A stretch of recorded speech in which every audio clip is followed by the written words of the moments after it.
like making some serious money. So at the end of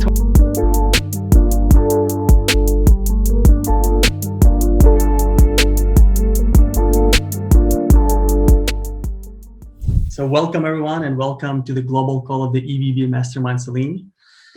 Today we have a pleasure of speaking with Celine Dior of Vitae Apparel and Attribute Agency.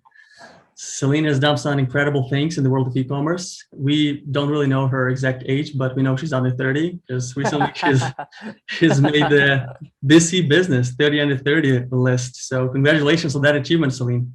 Insane. Thank you. Go ahead. I'm 23, by the way. Okay, thanks for clarifying. Today we're going to talk specifically about influencer marketing because Celine has, as I said, has achieved quite a lot for her age in that regard, in the e-commerce space. But before we get into it, I have a couple housekeeping items that I wanted to go through with the mastermind quickly. One, I want to make sure everybody got the message. We have a huge upgrade to our mastermind operations in the fact that now everybody can join everybody's tribe call.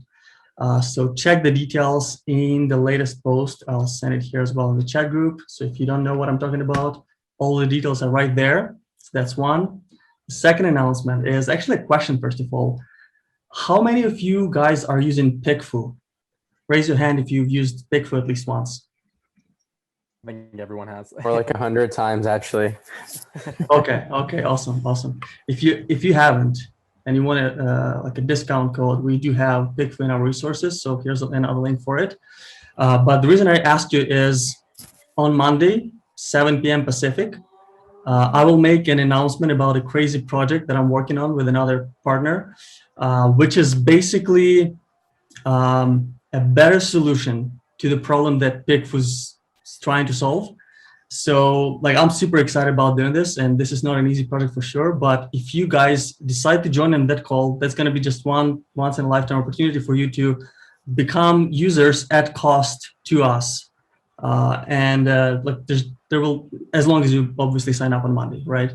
So stay tuned. I'll send you an invite and I'll share all the details on Monday. So that's going to be a live call in our group.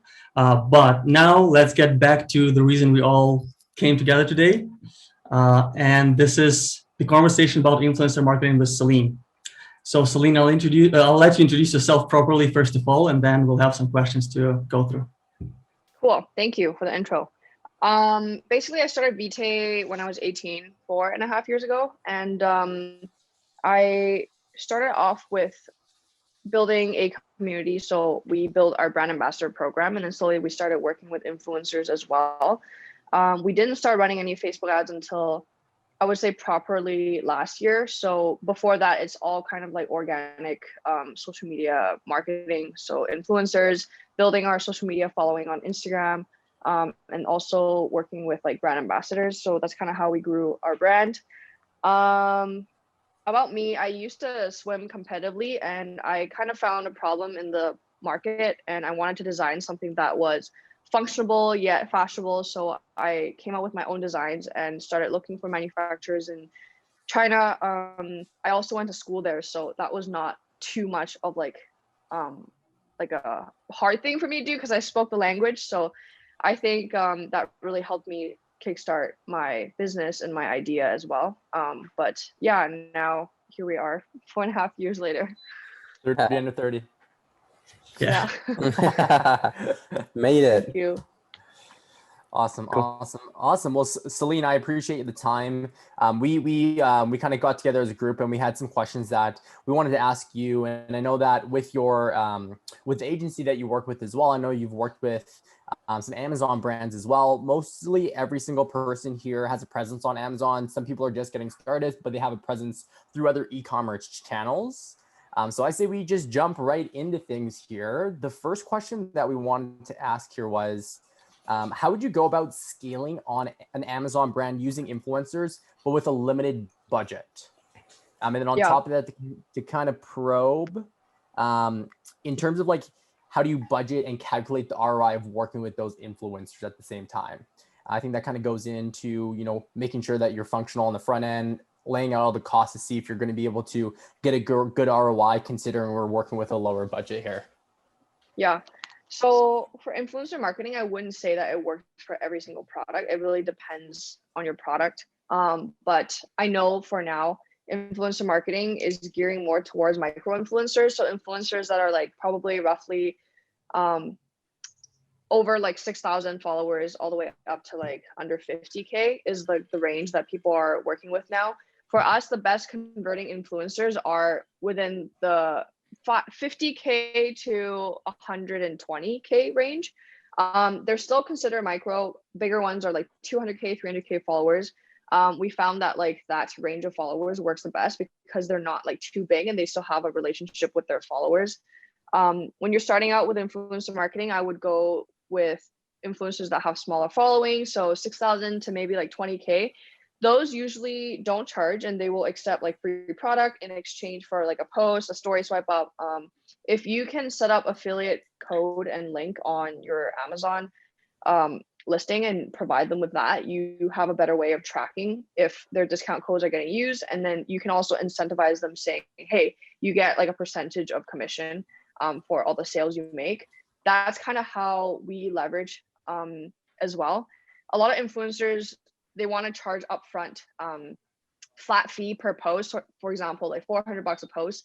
We usually negotiate to at least like 50%. Like, so let's say $200, but we'll give you like 10-20% commission. And we kind of like sell that, hey, you have the unlimited possibility of making actually more revenue if you make us more sales. So that's kind of like the, I guess, like the point that we use to help us negotiate. Right now, even though we do a lot of influencer marketing, I would say like the people that we pay are like less than 5 a month. And we work with like 20 to 50 influencers a month. So I would definitely start smaller.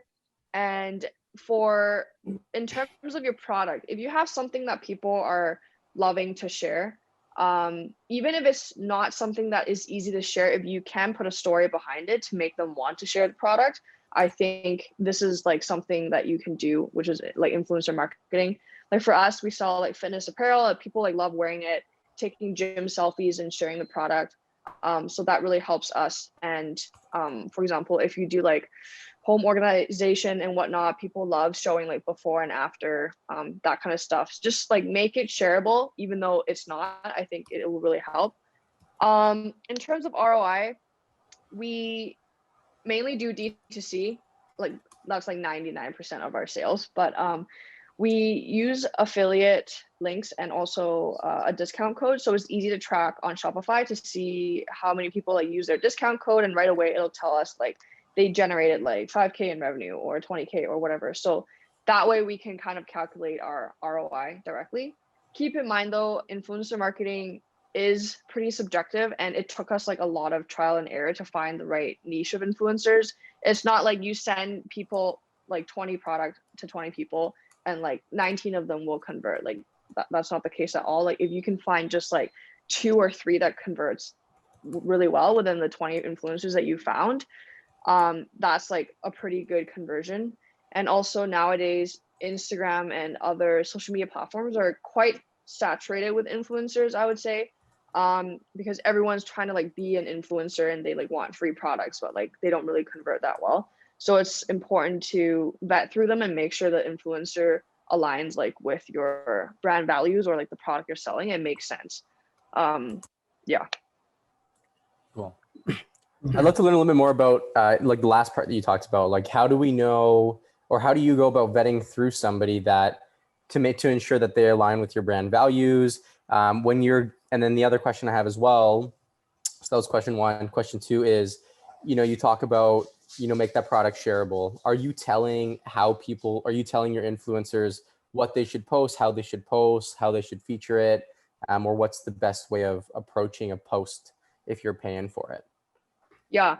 So if you're paying for it, I would definitely come up with like an influencer like guideline kind of thing. So we did this for our last month with our sale.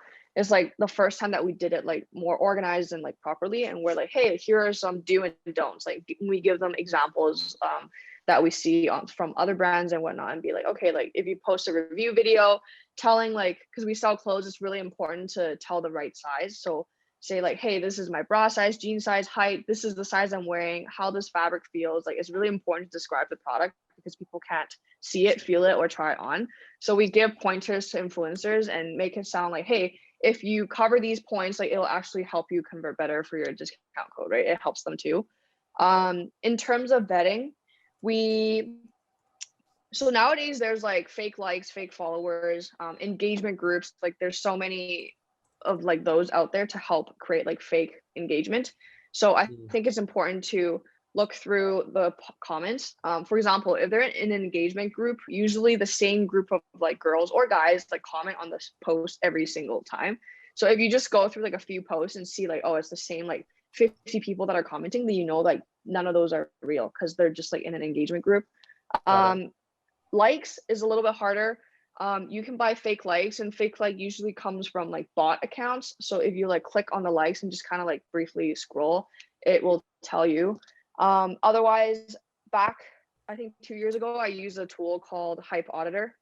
They became more expensive, and for us now, like we kind of just like we can look at a profile and like kind of know if they're like authentic or not. But if you're starting out and you do want, you know, that extra help, Hype Auditor does provide pretty good insights. It'll tell you like the percentage of bot accounts they have, their real engagement rate. Like it has a pretty good data, I would say. Yeah. Cool. Celine, Hype Auditor, is that a platform where you can also basically vet the influencers and see who you can work with? Yeah, so hypeauditor.com, you basically type in their username and it'll tell you their category. Like, are they like, it'll be like 50% travel and whatever, and then like 30% like food and 20% like fashion. It'll tell you like their category, like percentage of categories of followers, where they're from, the engagement rate, comments, and all that. Obviously, you can also ask the influencer for screenshots of their insight.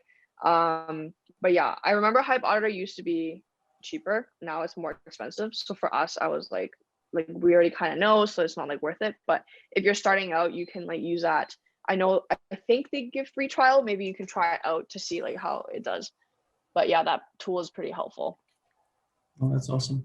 Cool. And in terms of paying influencers, Celine, what pay structure do you prefer? Like, would you say there's a place for flat fee, or do you only do commission? And in what situations do you prefer which?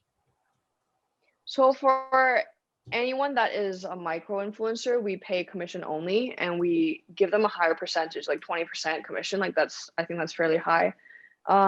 For bigger influencers, as an example, someone with around 350K followers, we were talking to their agency, they blew up on TikTok, and they were going to charge us, I think, 3,000 USD for like one Instagram post. And then we were able to negotiate to 3,000 Canadian dollars plus 20% commission for 2 posts and like 10 stories with swipe up. So like that's kind of like the negotiation we did. It's kind of trying to sell the commission structure more and be like, hey, you have like more potential of like earning more revenue, well, commission, if you know, post more stories. And sometimes they do it for free too. Like they'll do extra because they know that they'll get commission. Everybody, like anybody lower than I think around 50K, we offer commission only. If someone is really good, there's a few influencers we work with for like on and off for like 2 to 3 years. This year we finally signed them on as an exclusive influencer for us, so they cannot promote any other activewear brands. And we pay them a monthly exclusivity fee plus like 20% commission.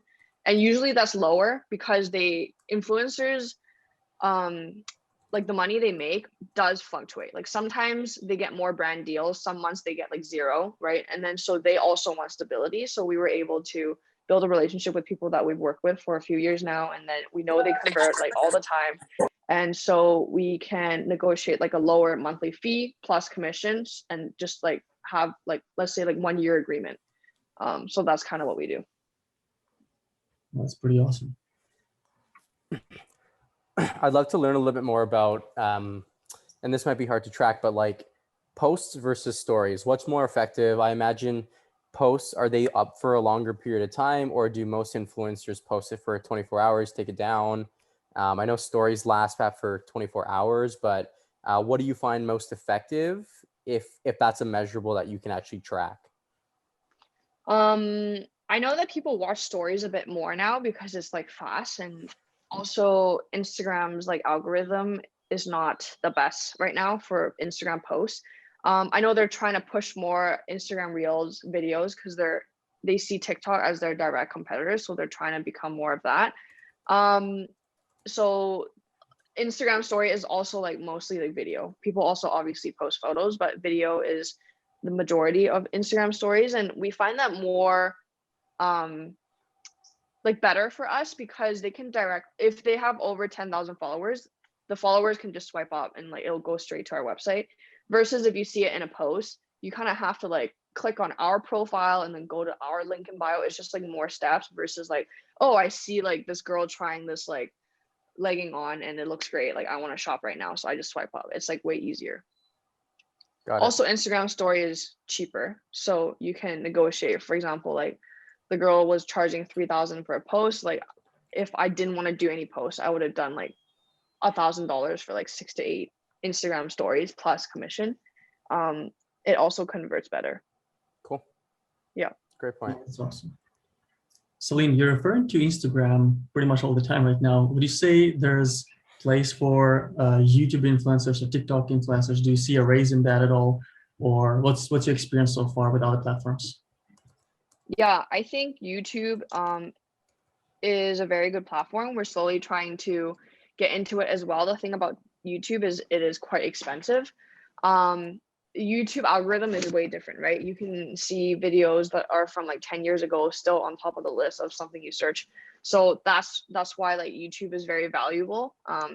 The retention is way longer, and I know some of my other friends they spend a lot of money on YouTube influencers, and like a year and a half, 2 years down the road, they're still generating revenue from that like affiliate code from like the video was posted 2 years ago.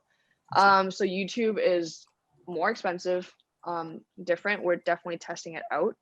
For TikTok, I feel like people really don't like to be sold to on TikTok. They want like organic content. Like they want to see your behind the scenes as a founder. Like for example, a lot of businesses that are like hand sewn like scrunchie, hand pour candles, like all that is like blowing up on TikTok because it's like you're connecting with your audience from like a founder level, and also your content is organic and people love to see like your story, like how you built it, struggles you have, and your day-to-day life. I find that for bigger brands on TikTok, you can't make the content all about like selling a product. It needs to be doing something fun or relatable to their day-to-day life, and then unintentionally like showing the product. I also know for TikTok, if you like put a discount code in the caption and whatnot, it like does like less well, like comparing to Instagram, just because it's not as organic. But yeah, for TikTok, I think if you do want to do the like discount code route or a link in bio, it needs to be a several collabs over like X amount of time. So let's just say like you want to work with them for over 3 to 6 months period of time, and you're going to work together on like 3 to 5 TikToks and slowly like build a connection with their followers, and then like you can plug in your shop link and discount code towards the end of the collab. Nice. That's a really good point. Cool. Yeah, I'd love to kind of dive into, I guess, risks with influencer marketing, apart from, obviously the risk that you could lose money on an influencer. What are some other risks that you experience? Have you ever had any negative backlash from an influencer, specifically the influencer, but also the community or, the following of the influencer? Or is there anything else that we should be aware of? Yeah, so actually last year during COVID, we work with a lot of influencers in Quebec. In Quebec, COVID cases were really bad last year, and we worked with one of the influencers. There was a scandal. I think it was during COVID and she went traveling, and she has a lot of followers, like 250K, and some of her followers were nurses, and they messaged her and was like, hey, like that's like very irresponsible for you. Like frontline workers are like, holding up everything at the hospital, and you're like out irresponsibly traveling. And then she like gave a really poor answer and was really disrespectful, and she just like basically got canceled. And we received a lot of DMs saying like, I can't believe like you work with her, like you should not be working with her, like blah blah blah. We haven't worked with her for a long time, but these followers were able to found that we did work with her like 2-3 months before all that. So like this does happen, and you just need to have like a good attitude towards it. And then just like diffuse, like just understand like where they're coming from and be like, yeah, like we understand, like we're not working with her anymore. Like that's kind of how we responded. But that does happen, and it will happen again. And because you don't know the influencer personally, and you can't always be guarantee their actions. So yeah, that's something to keep in mind. Awesome. And then I'd love to talk about partnerships. And you talked about like, you know, what you love to do. You said you locked in an exclusivity deal with one. What does that process look like? Why is it important? And is there ever a struggle to get somebody as exclusive? Just overall, like locking in a long-term partnership, because that's the best way to do it in my eyes, especially if you see such a good ROI from a particular influencer. Yeah. So for this influencer, we like built a relationship with her over like the course of like 2-3 years. Like in the beginning, it started out with gifting. We're just like sending her stuff and she can post or not post. Like we didn't really ask her for anything, just like building the relationship. And then last year, like 8 to 10 months ago, we started sending her stuff like regularly every month. And we're like, hey, like you can make 20% commission if you share your discount code. What do you think? And then every month she was generating, I think 8 to 20K in revenue. Damn. And she only has 50K followers. Yeah, so this like consistent, like she's consistently earning us that amount every month for 8 to 10 months. And I was like, okay, so like clearly we haven't exhausted her audience, even though it's quite small. And the thing for her is she's actually like an online personal trainer, so she has her own community. And that's something I found very valuable, is when she has her own community, people like listen to her and can relate to her to see like even for skincare, like what do you use for skin? Like they don't just like follow her for like workout. Obviously that's the main thing they do, and which works really well for us. So then she's the first person we signed on exclusivity for, and we just did a little bit of negotiating back and forth. Like, okay, we'll pay you like $800 a month for exclusivity, and then plus the 20% commission that you have been making all these past months. So it's just like a little extra something. It's more so about like having the same value and building a good relationship. We actually flew her out here last week. We did a collaboration with her, and her and us designed an entire collection of like fitness apparel. So it would be a collab, and we flew her out here, did a photo shoot, invited her friends, and like more relationship building, you know. Wow. That's awesome. Yeah, it was a lot of work last week. Probably so worth it though. Yeah, it was worth it. Damn. I didn't even think about that's like going above and beyond. Setting up an influencer. I love that. Yeah. Cool. That's really good. I mean the other portion to that is like the negotiations. Would you say that was fairly hard, or you know, the fact that you were building all this value was almost like it was a given that was going to happen, and she was just like, well, of course I'll do it. There was a little bit of negotiating back and forth, especially with the friends that she invited. Actually, we also work with those friends, and one of them is also exclusive with us. She was expensive because she has an agent, she's under an agency, so we actually had to talk with them. And then on top of flying them out, they were going to charge us a fee for posting, and I was like, no, that's like way too out of our budget. I'm like, the whole point of this is to just fly them out, have fun, and like have them support their friend, right? So it took literally, I think like 2 weeks to negotiate all 3 of her friends, like their rate. And like we didn't book the flights till Thursday, and they were coming here on Monday. So it was really stressful. But I think the point is to try and like be in their shoes as well and understand what they want, and try to like offer them in a different format. Like maybe it's not money, it's something else.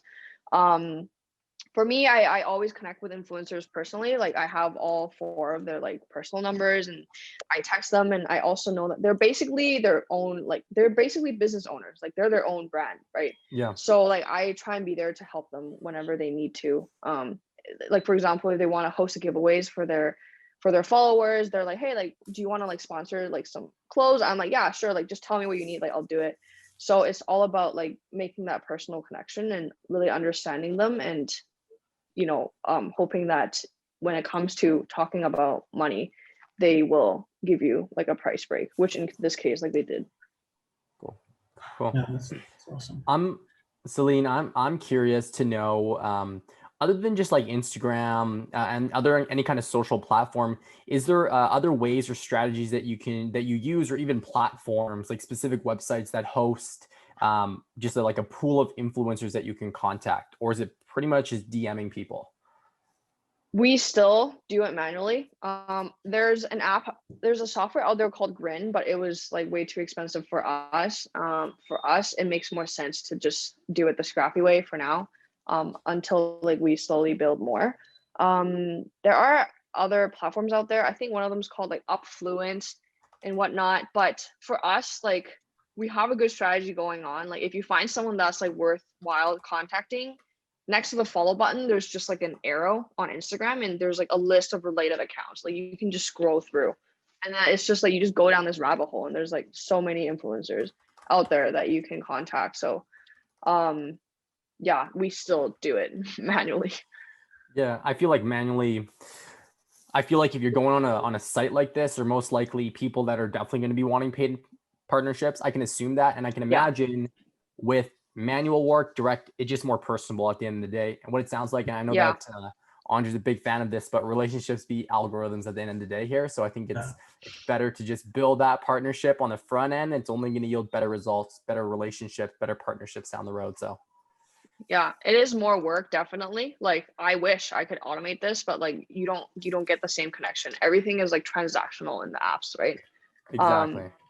Yeah, versus like right now when we reach out to an influencer, we watch their Instagram stories, like reply to them, like follow their life and see what they're doing, right? And build that connection with them. I think that's like way more important.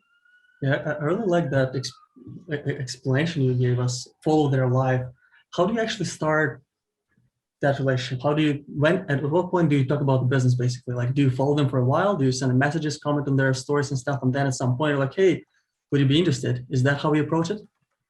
So I recently just hired someone full-time to do influencer marketing. Before it was like mixed in with our social media manager, and she was like overwhelmed. But right now we're trying to do it like more organically. So like following them for a week, liking their posts, commenting on them, watching their stories, replying to their story, and then like we would pop into their DM, be like, hey, like we love your content, we want to work with you, and then I think it's also important to talk about your brand and what you do. So like for us, we're like, hey, like we're from Vancouver, like woman owned, like we also care a lot about like self-care, and we see that you always post about like self-love, self-care content. We think we really align. So you need to be personable when you reach out to the influencer. Yeah, that's awesome. And you do this of your own account, or do you send those messages through Vitae Apparel? We send it through the brand's account. Yeah, Vitae Pro. Cool. I feel like we just interrogated you with questions. It was just like pow, pow, pow, pow. Used to it. I think we wanted to take some time. You know, we have quite a few members on here to see if they had any additional questions. Most of these questions were questions that they submitted, but myself, I probed quite a bit. And I'm sure some of these guys might have some probing questions as well. So we'll kind of open it up to a live Q&A to see if these guys have anything. I have a couple more questions that I'd like to ask as well, but I'll let these guys take the floor first. Yeah, so let's do it more organized way. If you guys have a question, or when you have a question, just click that button on the bottom right where it says raise hand. So like if you look at my picture right now, you'll see that I raised the hand. Once I see that, I'll be able to unmute you, and then you can talk. And then once you're done, I'll see other hands that you've risen, and I'll unmute you. Okay. I'll see the Roman's already ready, so we'll start with Roman. Hey, awesome. Thank you. Yeah, you like boom, boom, boom. So sure, appreciate that. Couple and I start with easy. What's D2C you mentioned? Direct to consumer. Gotcha. So we don't Okay. so we don't sell on Amazon. I mean, we do now, but that's an experiment. But mainly we sell on our own Shopify website. So we own like all the customer data and they go through our website and all that. Okay, that's one. And then, but I think I know the answer. Like, but how do you measure the revenue when you tell them, hey, I'll give you, just like your example, 400 per post, and then we'll do the 50%, like the revenue. Like, is that the revenue from those links? Like, how do they know? Do you show them the revenue and like, hey, we made, 10 grand, you get X percentage? Yeah. So on Amazon, I think you can give them an affiliate link and it should in the dashboard, it should tell you like how much revenue their discount code generated. But for Shopify, there's an app we use. It's called VWA.LA. And it's basically a software that allows the influencer to actually log in themselves and see how much revenue they made, which actually really helps them to be motivated. They're like, oh shit, like this month I made 10K and my like commission is this much. It like tells them and also tells us like the dashboard for all the influencers we work with so we can see who's performing the best. That's how we track it through like Shopify, the discount code. Like let's say they use code Celine 15 for 15% off. Shopify like analytics will tell you like oh, this Celine 15 made like $3,000. Like it'll tell you. Cool. Okay, and the last one, you mentioned about agreements, and it sounds like is that could be like like the selling point. You know how we like work with suppliers. Hey, I want to have this business relationship with you. We'll start with one, see how it goes, and we'll kind of build. Is that like the same logic you would build with them? Like, hey, this is not like a one-off. I want to build a relationship with you, maybe, have you as a face or a brand, that type of stuff. Is that something, that's how can you approach and, thinking in terms of like agreements, and then do you have like a legal contract you're signing with them? Yeah, so there's two ways to go about this. One is you do it properly and you have an agreement, and in the agreement it'll just say like, hey, like we'll send you products worth like $100 and in return like you agree to post one Instagram post and like 3 Instagram stories and then like you're required to share your discount code, blah blah, like you write it in contract and then you get them to sign it. We do that. I know a lot of other brands take it the more organic way, which is to build relationship more organically and be like, hey, we love your page, we just want to send you a free product, like feel free to share it like if you really like it. So you can also go about that way. I've just always done it like more structured. So I am doing this, but I would also like to test out the more organic way. But yeah, usually when we work with them one time and see how they perform. And we kind of approach it like, hey, like if our first collaboration goes well, like let's do it again. And then if they do convert well on the first time, we just keep reaching out to them like every single month. Got it. Yeah. Okay, thank you. No worries. Oops. Vlad, go ahead. Hi, Celine. Thank you for coming along and sharing all this awesome No worries. information. So quick question. I'm sorry, I missed some of the first part of the meeting. In terms of getting influencers for an Amazon brand, how would you? Okay, so basically, my situation, I have an Instagram account already for my brand, like 3,000 subscribers. Some value. It's not a brand new account. I'm trying to build. My goal is to have like ambassadors of the brand, like how you said, exclusives. And my theory is, we're sending them our product. They're using it's like a baking product. They're using it. So we don't even ask them to post. Just kind of voluntary thing. And then for the ones that that are posting a lot, voluntarily, we're looking to kind of get them to be an exclusive, pretty much, and be like, hey. Not only are we going to send you some products, but also, add some commission on top of that. What do you think would be, first of all, first question, do you think that approach is kind of a viable thing to do? And another thing would be in terms of compensation, what do you think would be a fair compensation on top of, for example, having them signing up with Amazon Associates? We're trying to get trying to get them to do that, but it might be too difficult for them to if they're not familiar with it or something like that, too much work, you know.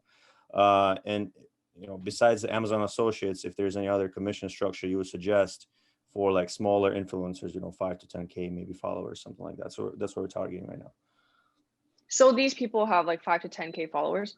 Yeah, that's what I'm trying to do right now. So it's not crazily expensive. You know, it's like you said, somebody has an Free agency product. already. Yeah, kind of Yeah. like more like a free product, and then if you think there would be reasonable or it's too expensive for us, because I don't want to pay anything extra, to be honest with you. I don't think anybody wants to, but if it's possible, or if it's a fair thing, that's my question, I guess, is from your experience.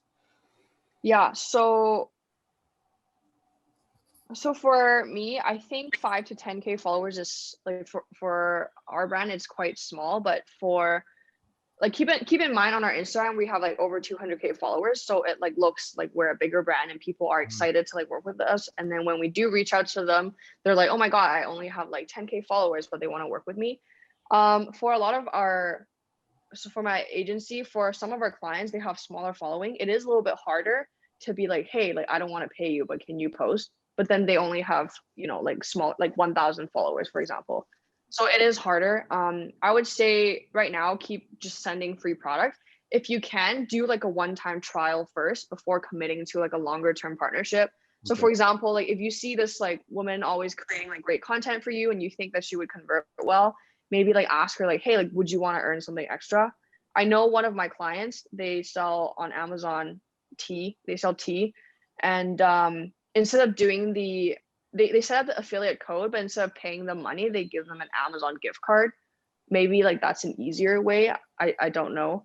Okay. But like people always use Amazon to buy stuff anyway. So like it's not like directly money, but Amazon gift card, that can be an option.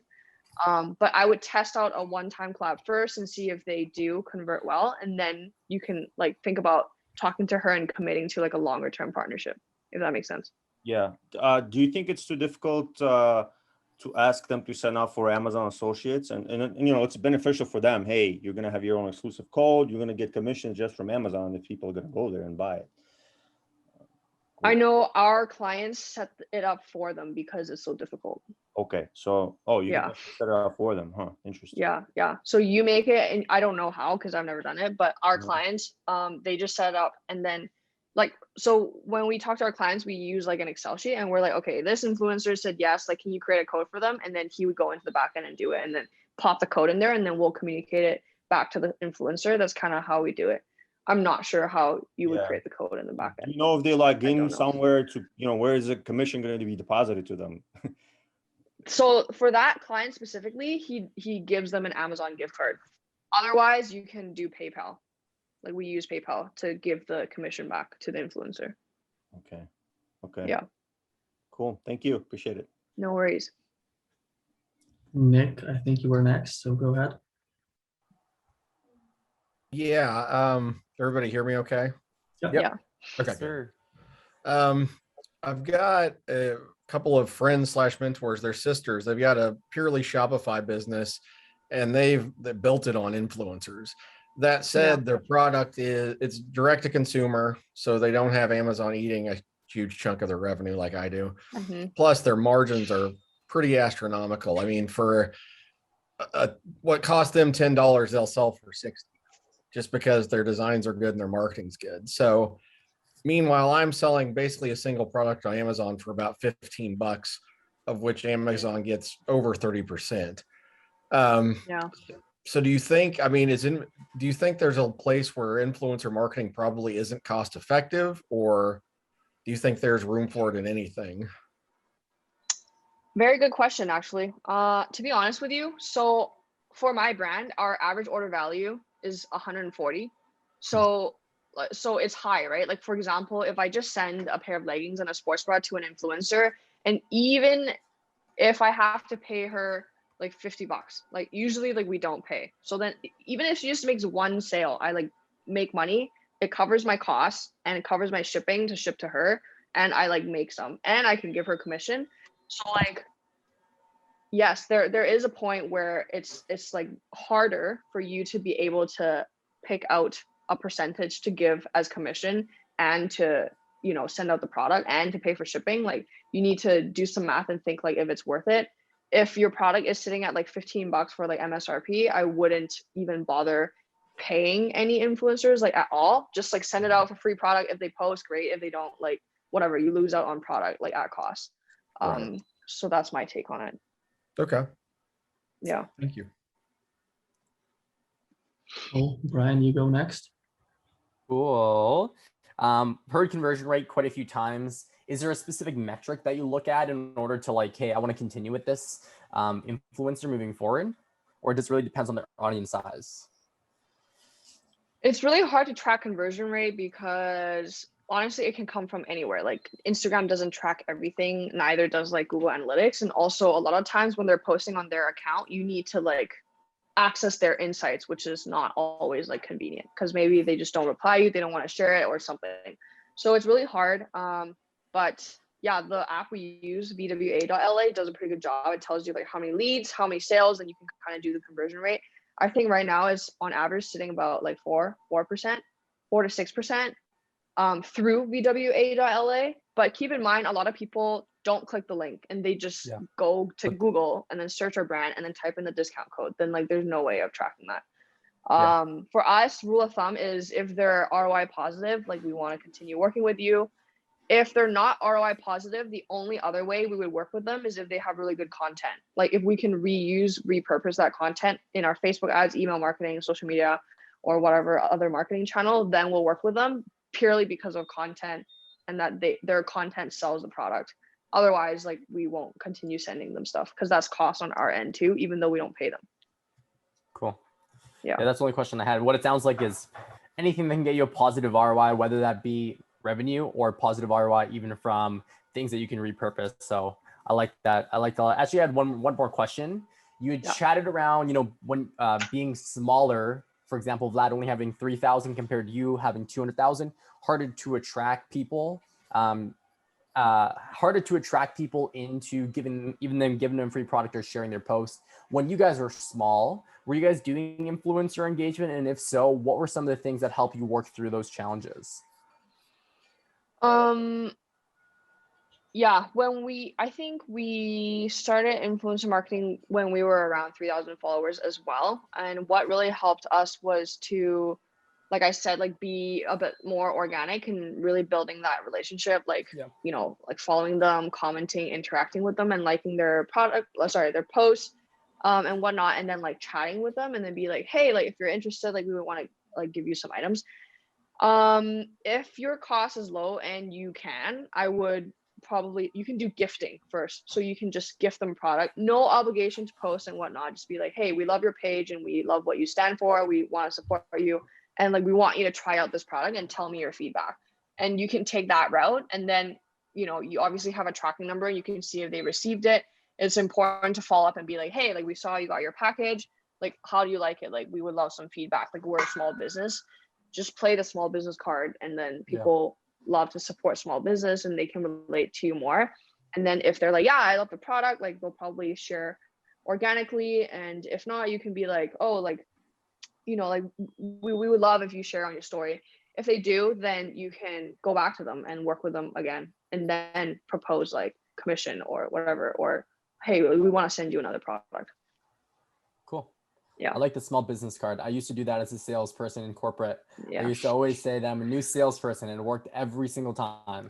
Yeah, because they feel for you. Similar. Exactly. Yeah. They feel the pain. I like that. Yeah, agreed. Austin, the space is yours. Perfect. Thank you for all of that, Celine. Question in regards to Instagram. What are your top tips on building your followers? Like you said, the more followers you have, the more kind of brand authority you have. So what would be some tips for us to grow ours? Yeah. For us, right from the beginning, we started running a lot of giveaways, whether it's like on your own page or collaborating with an influencer or collaborating with another brand. It's like really important. That's still now how we build our following, is like doing giveaways. So like simple rules, like follow our page, tag a friend in the comments, more tag equals more entries. That way you like grow your page. When you do run a giveaway, you can also promote the post via ad manager, like boost the post so that you reach to like new audience and wider audience and build your page that way. But collaborating with other similar smaller brands really help. So for example, if you, I don't know, sell skincare, you can collaborate with someone that sells like hair product, like as an example, like another brand that's similar following. And then that way you kind of both grow your audience and get new audience that way. Yeah, giveaways are super effective. Yeah, I love that approach. Nick, you're next again. Oh, he's on mute. Sorry. Actually, to follow up with my previous question, my friends, the Swissers who are big on influencing, their market and their audience is them, moms with younger kids. My audience is also pretty much moms, but I've always, my biggest concern has always been how much authenticity do the influencers expect her to be? Because I'm going to be reaching out to these mom influencers, and I am very obviously not a mother. So that's always kind of been a hang up for me. And I'm assuming your brand has also been, I mean, you've said it yourself, it was basically a product you did for you or an improvement of something you were already into. So how would you bridge the gender gap? I guess that's kind of a loaded question, but. Yeah, I guess it's a little bit easier for me because I mean, like on social media, when I type and speak, it's like completely different than me in person. So I like did have to kind of learn the lingo and like talk the talk. I don't know like if you are able to do that and just kind of like, I guess like sound more. Okay, so here's my tip. When you talk as a brand and type as a brand, think of your brand as a person and you're like speaking as that person and not you. Like that was the hardest thing for me to do because like when I talk, I'm just like straightforward. I don't use like any like emojis and whatever. But like as a brand, you need to think of your brand as a person and you kind of need to like step out of yourself and go there and be like, okay, I need to talk like this now. So you kind of have to like make that switch when you're like replying to comments, like posting something on Instagram story, talking to influencers, replying to an email. Yeah, that's really important. Otherwise, I know a lot of VAs are like really good. You can hire online for like a pretty reasonable rate, like hourly, and some of them have social media experience, reaching out to influencers and whatnot. Like I'm sure that they can also like learn lingo and talk more, I guess, feminine and like mommy, like if that makes sense. Yeah, it does. Yeah. Thanks. Awesome. Any other questions you guys have? Yeah, I see Jesse. Jesse, go ahead. Hey, Celine. Yeah, just got a question about, does the majority of your revenue come from influencer marketing? And then the second part is, how much of that translates into like email subscribers? And what are your thoughts on like, email marketing nowadays? Great question. So I did the math last month and our ambassadors make up roughly between 50 to 70% of our revenue, and influencers make up about like 20 to 40, depending on the month. And then what I always tell people is I think marketing is a collective effort. So for example, we reach out to an influencer and let's just say you follow him and then you somehow went on our website and subscribed to our email list, but then you kind of forgot about us. And then like 2 weeks down the road, you received like a welcome email from us saying like, hey, don't forget about us. This is what we're about. This is what we sell. This is who we are. Here's a 10% off code. And you're like, oh shit, I remember this brand. Let me buy this product. So then now we use Klaviyo for email marketing. Klaviyo will kind of take that attribution and be like, okay, this is my sale. But I always think that marketing is a collective effort. Like we do a lot of email marketing. We do a lot of SMS marketing. We also do Facebook ads for retargeting. That works really well. For email marketing, everyone should do it, especially if you're on Amazon, you don't get any customer data. You should like think of all the ways you can to collect email, whether that's through your, I guess, insert card review funnel or gathering it on social media and having your own Shopify site. I think it's really important into making that like connection with your customers and knowing who they are.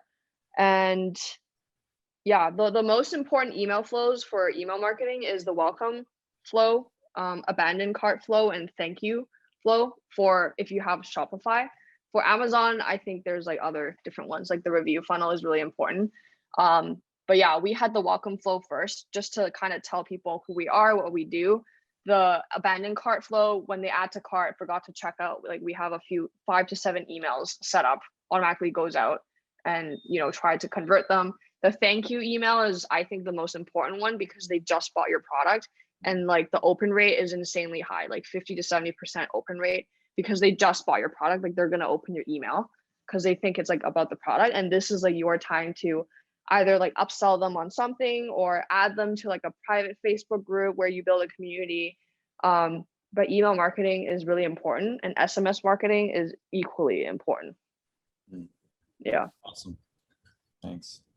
To add to that, and it's interesting that my wife Vera recently bought one of the sets from Vitae, and she's like, "This is the only text message I open from a business." And I know that Klaviyo kind of syncs, and you can build dependency between emails and text. For example, if somebody doesn't open email too long, you can send text, and it's all automated, which is pretty cool. But from your experience, have you had any pushback in terms of sending text messages? Because I know some people don't like that at all. Yeah, it's definitely a new thing, and it might be the app I use. So I don't use Klaviyo for SMS yet, because when I did start SMS marketing, Klaviyo's SMS was like really, really basic, and it did like nothing. So I'm with Retention Rocket, and we're switching to PostScript, hopefully this month or next month. But PostScript is like basically the Klaviyo of SMS. A lot of segmenting you can do. It also syncs with Klaviyo. So let's say like they open the email about the abandoned cart, like they don't get a text. So they're not like double getting the same message. I do see a very high unsubscribe rate for text just because people feel like intruded. Like, when did I sign up for this? So you need to make it very obvious, like when they signed up, and you need to tell them like, hey, you are subscribing to receiving text, like marketing text from us. Another way growing our SMS list is by running giveaways. So you can run giveaways obviously to grow your Instagram page, but also to collect email lists and SMS lists. And then we like make it clear, like, hey, like sign up for a VIP text club. You get like early access, exclusive deals, or extra discount. And like you have to give people incentive to sign up. SMS open rate though is 99% and like very fast. Like people get a text, they pretty much like open right away. So we do see a very high conversion rate. And for SMS, the abandoned cart works really well. We set it to send out a text like 2 hours after they abandon their cart, and they get a text like, hey, did you forget about me? And then here's a link. So people love that. And for us, I guess a tip as well is to kind of set up your SMS tone of voice more humane, less like a robot. I made a fake name. I said like, hey, this is Jessica. Like I saw that you left this in your cart. Like, do you have any sizing questions? Like drop them here, I'll text you back. And then people actually do ask like sizing questions, because that's one of the main things about like buying clothes online, right? So we can respond within the software, and then like we use it almost like as customer service, and people love that, especially for our audience. They're always on their phone, and they're not like on their email, like emailing back and forth. They're just like texting you like, hey, like what size should I be? Or like, when will this arrive? It really helps with our customer retention. Yeah, that's incredible. What about you next? Celine, thank you a lot. I wanted to ask No you worries. about reaching out through email to influencers. So we're doing that now, and we're getting a lot of our emails into spam. It turned out the influencer stole it. They found it in the spam folder. So if you have tried it, what should we avoid? Because we're sending like, we have a VA that does it. She sends like, I don't know, tens of different emails per day. Maybe it's the wording in the email, or maybe it's the amount. What's your take on that, please? What is like the email? Is it like hello at whatever, or is it like a name? Like what's the thing in the front? Yeah, it's something like, send out. Hey, would you like to collaborate or something with we sell like barbecue cleaners. So like, would you like to collaborate with like barbecue products brands, something like that. But we do use links in the first email. Maybe that's the problem. Thinking about it now, to Amazon, to our storefront. Mm-hmm.